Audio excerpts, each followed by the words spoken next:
அப்பொழுது ஆகாப் எலியாவை நோக்கி, என் பகைஞ்சனே, என்னை கண்டுபிடித்தாயா என்றான். அதற்கு அவன், கண்டுபிடித்தேன். கர்த்தரின் பார்வைக்கு பொல்லாப்பானதை செய்ய நீ உன்னை விற்று போட்டாய். நான் உன்னை, என் பகைஞ்சனே, என்னை கண்டுபிடித்தாயா என்று சொல்லி ஆகாப் கேட்கிறான். அதற்கு எலியா சொல்லுகிறார். அதற்கு அவன், கண்டுபிடித்தேன். கர்த்தரின் பார்வைக்கு பொல்லாப்பானதை செய்ய நீ உன்னை விற்று போட்டாய். கண்டுபிடித்தேன், கண்டுபிடித்தேன், கண்டுபிடித்தேன், கண்டுபிடித்தேன். 2 வார்த்தை, கண்டுபிடித்தேன். யாரை கண்டுபிடித்தார்? எலியா, பகைஞ்சனே. அவர் சொல்கிறார், ஆகாப் எலியாவை பார்த்து, பகைஞ்சனே. ஆமா, ஆண்டவர் பக்கம் நம்ம போயிட்டோம்னா மற்றவர்களுக்கு நம்ம விரோதியாய் ஆகிவிடுகிறோம், பகைஞ்சனாய் ஆகிவிடுகிறோம். அல்லேலூயா. கண்டுபிடித்தேன். யாரை கண்டுபிடித்தார்? எலியா. அல்லேலூயா. சாத்தானை அடையாளம் கண்டு கொண்டார். எப்படி?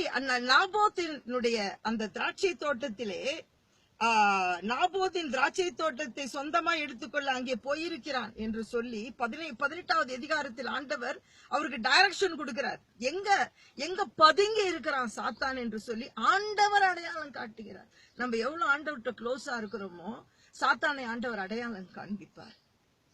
அல்லேலூயா, அல்லேலூயா, அல்லேலூயா.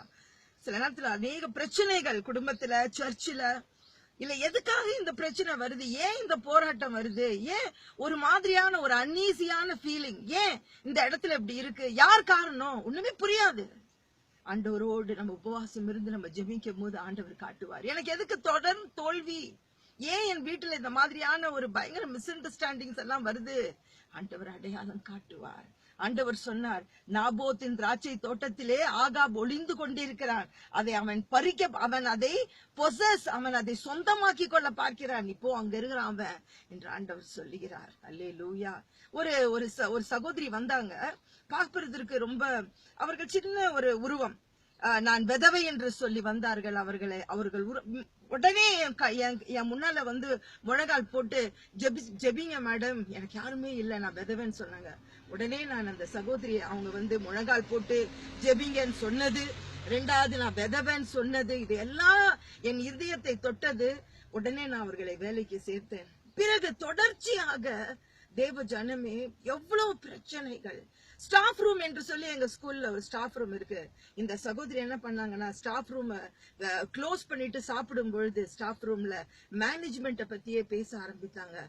அவள் ஒரு சர்வமாக மாறினாள். அந்த சகோதரி எப்படி அனுப்புறதுன்னே தெரியல.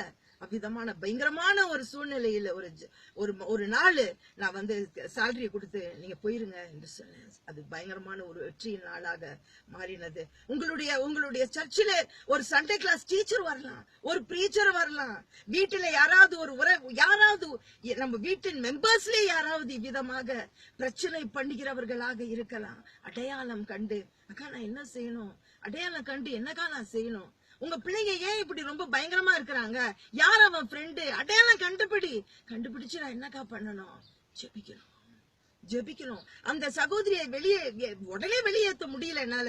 முதலாவது நான் ப்ரூஃப் பார்த்தேன், இவதானா அந்த சத்ரு, இவதானா சர்பம். ஆண்டவர் எல்லாவற்றையும் காண்பித்த பிறகு தேவ ஜனமே, இன்றைக்கு ஒரு குரூப் ஆஃப் டீச்சர்ஸ் இருக்காங்க, ரொம்ப சமாதானமா இருக்கு. ஆனா இதையெல்லாம் கடந்து வந்தேன். ஆகையாலதான் உங்களுக்கு இந்த செய்தி.